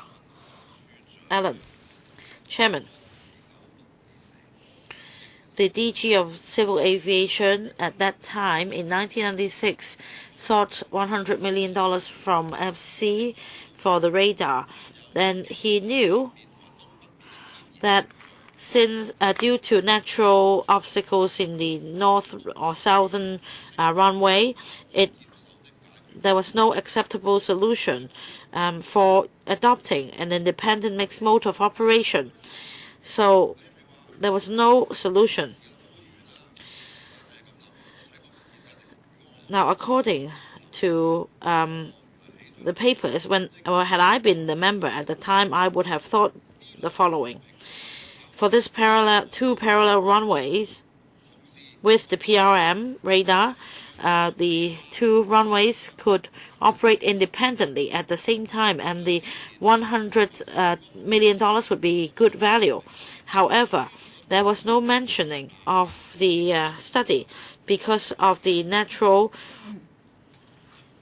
obstructions south and northeast of the airport. No independent mode of operation could be allowed. So it wasn't just a wrong or a misunderstanding or interpretation.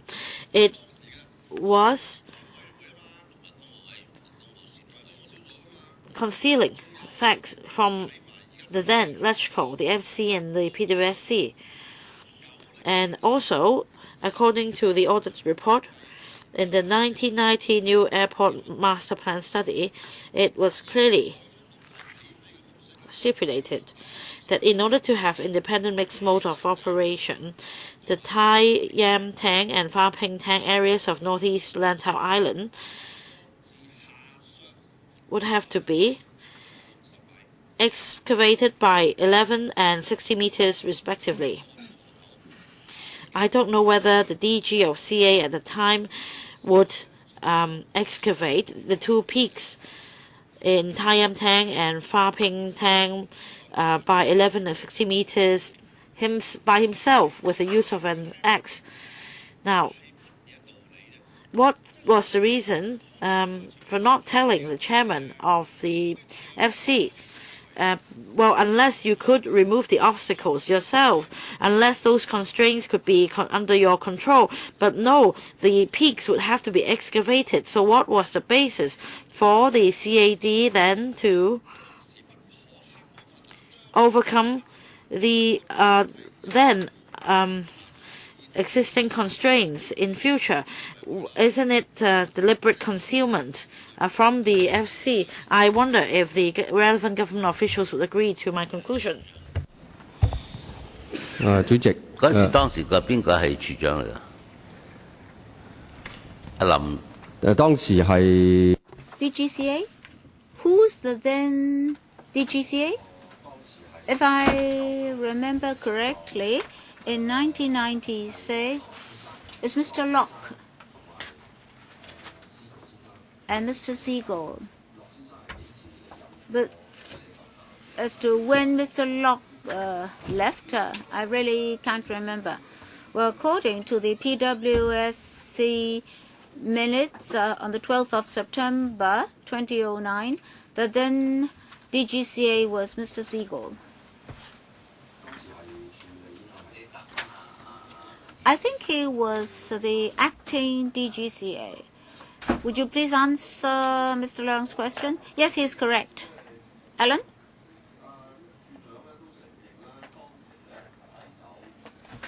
As the DG admitted that at that time they did mislead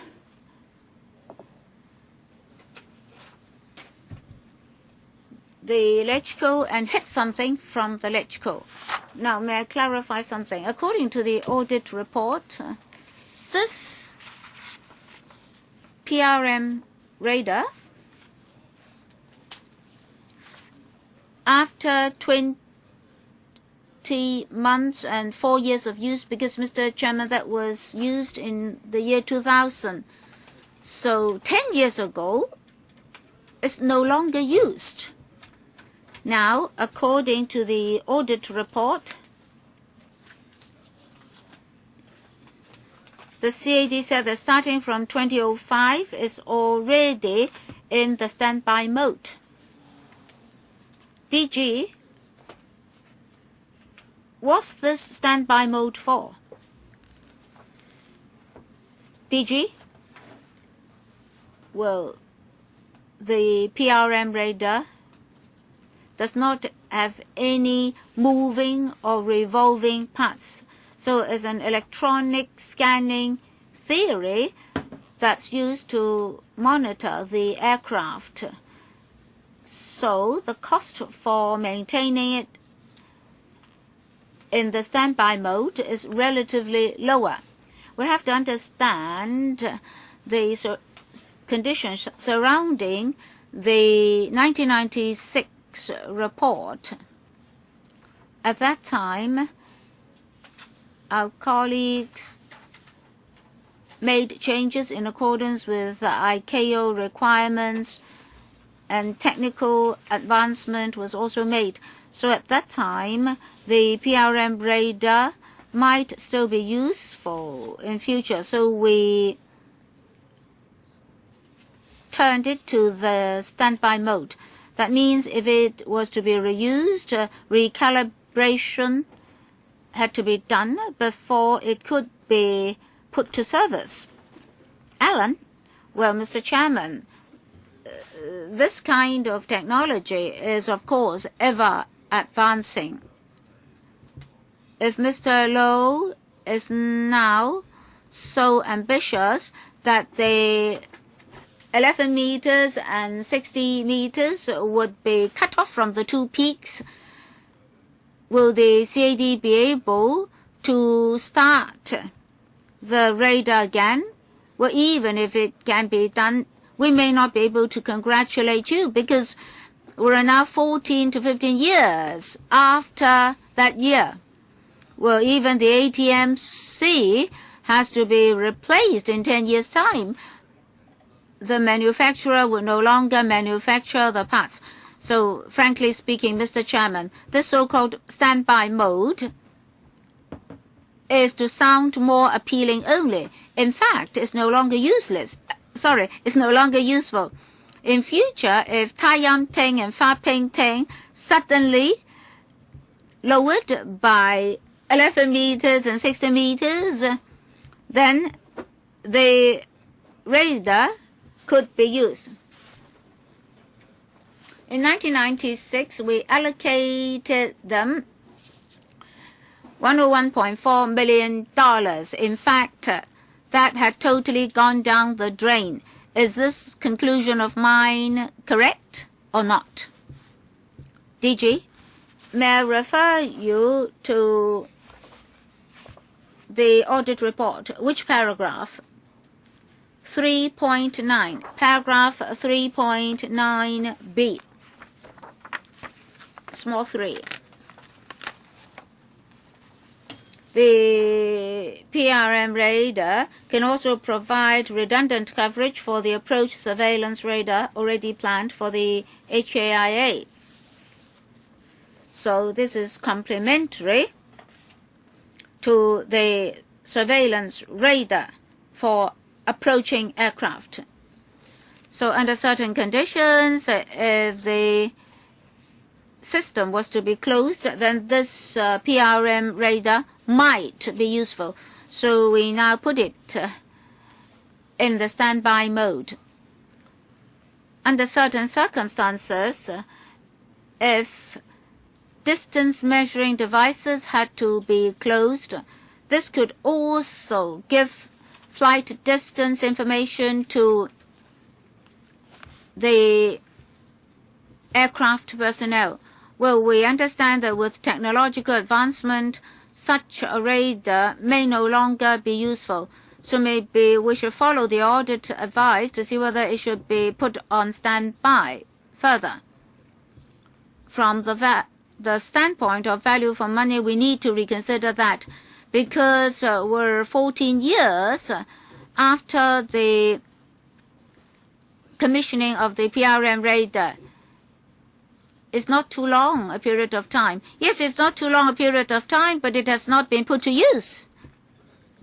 Chairman, the lifespan was designed for 15 years only. I think it's nearing the end of its lifespan. So this so-called standby mode is just a kind of sophistry. Mr. Chairman, from the end of 2004, when the radar was terminated in use, how many times had it been used? Well, after 2005, when it was put on standby, we have not used the PRM radar anymore, and there were no circumstances that warranted the recalibration of the radar. So the answer is very clear. Mr. Chairman, I finished my questions on this part. After Kenneth's question, we'll take a break. Mr. Chairman, I'd like to complete part 3 first, unless colleagues have other questions. Well, at 11:30, Ng Leung Seng and I have to attend the Electrical Commission meeting, so we'll take a break at 11:30. We'll take a break of 15 minutes only. Well, let me finish my questions on part 3. Well, let's refer to the audit report. Which paragraph? Paragraph 3.2 first. $90 million for the hardware and software of the PRM radar. You see note 10 as the footnote. A. PRM radar and other ATC equipment for the CAD, $229.4 million. And this C, building and airfield facilities including the tower to house the PRM radar, $192.9 million, adding up to around $400 million. Is it that for installing the PRM radar, you spend $100 million and then $400 million more to enhance the equipment? And what about the tower? The tower, you see there? You put the PRM radar on top of it with an arrow pointing to it. So for the top is $100 million. And then for Nook 10C, the tower cost $192.9 million. So altogether it's $500 million, not $400 million, as Mr. Alan Leong said. So is this $500 million written off already? Well, that's also in the FC paper. Would you please explain? Thank you, Chairman. When we mentioned $90 million or PRM $100 million, we're actually referring to photo 2. That is the PRM radar itself. The price of the radar itself. On top of the tower, we already have ground surveillance radar. So it's impossible to put another radar there. Is it because of this reason that another tower had to be built? You cannot say so. Because in photograph 2, you see a tower-type structure. That's actually a backup air control tower. If a major incident occurs in the original tower, the personnel will be moving to this backup tower to continue to provide services.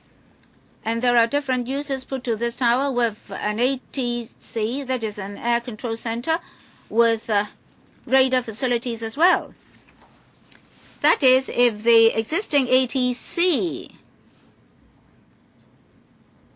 is under something, our people would be able to quickly move to the backup tower to provide services. When all aircraft are in the air, we must provide basic services to make sure that they can safely land or be diverted to another place.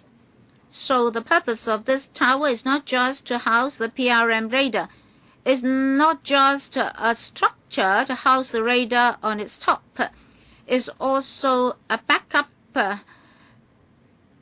air control tower, a backup tower, and also a backup ATC. Understand? Well, you say that on top of the tower there's already a radar, so you have to find another place for the PRM radar. That's why you built this. And this tower could also serve as a backup tower, because when there's an incident, you could use the backup tower. Well, but the existing radar is on top of the existing tower. So if you move to the other tower, you cannot use the original radar. So there would still be a problem. You say that the tower in photograph 2 is a backup tower. Well, if the main ATC, that is the whole tower including the radar on top, experiences problems, then this backup tower will only be a structure to house the PRM radar on its top. Without the original radar, you can't operate this backup ATC. Am I correct? DG? Thank you, Mr. Leung, for your question. Even for the radar on top of the main ATC tower, it's only one of the 4 radars that we have.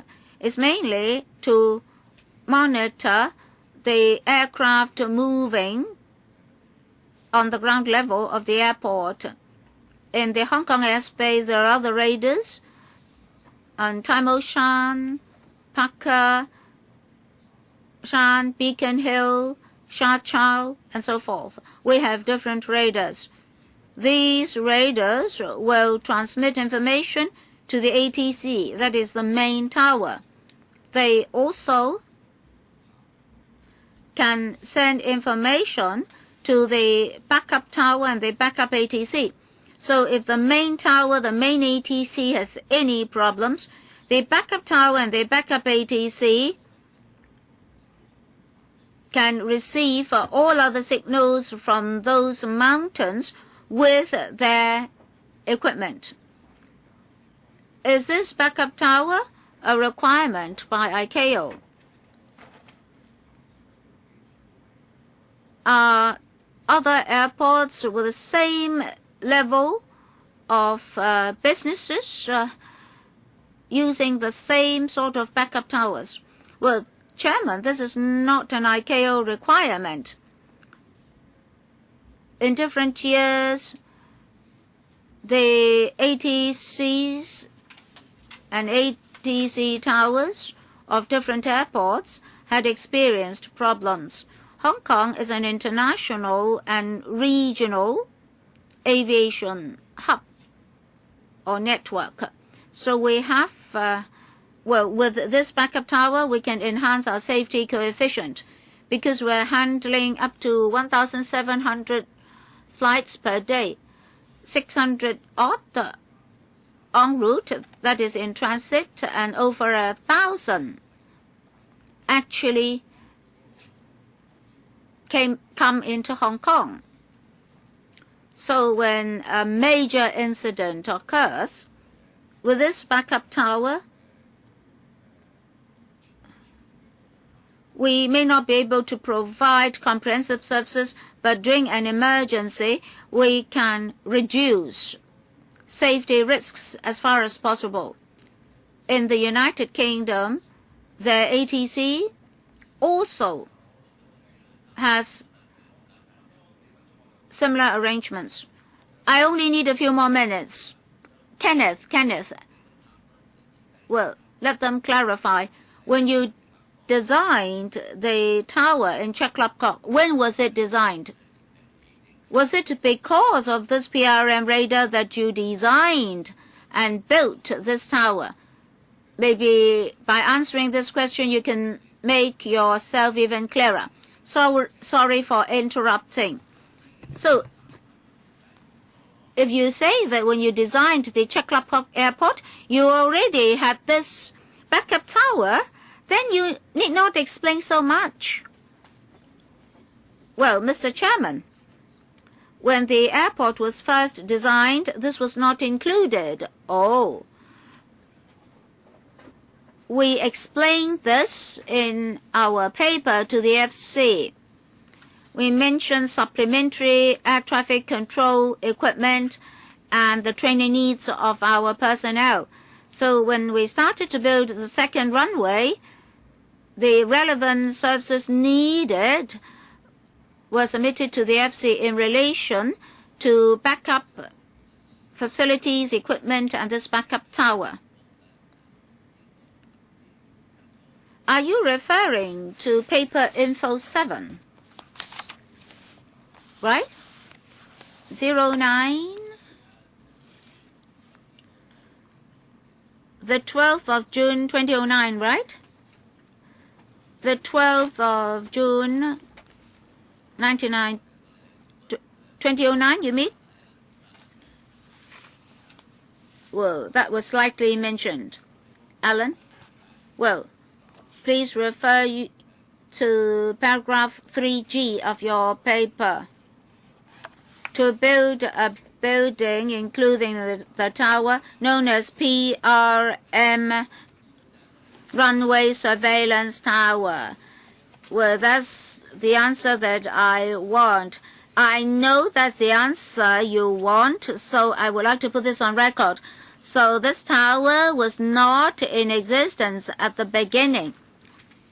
Well, this tower was actually built for the PRM radar. Yes, Chairman, this backup tower was actually built for the PRM radar. But of course, they're trying to explain that this backup tower had other uses. Now, this PRM radar or surveillance system, runway surveillance system, will not be used for the third runway because it's too old. Can you confirm that? You won't use it for the third runway. Well, Mr. Chan's guess is correct, and we don't need to use it for the third runway because the third runway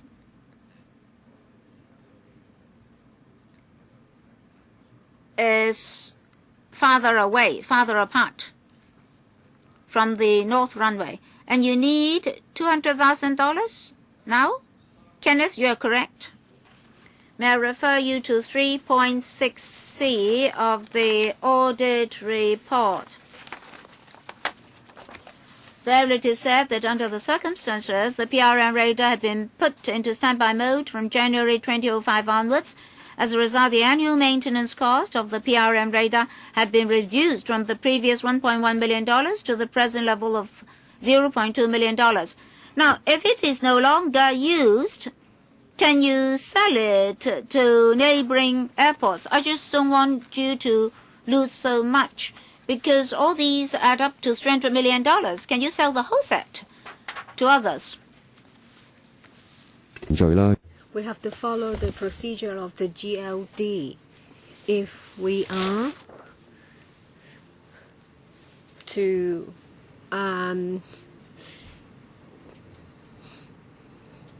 set aside this PRM, well, we have to cancel it first, and then we will see where else we can use this system and what parts were involved in this.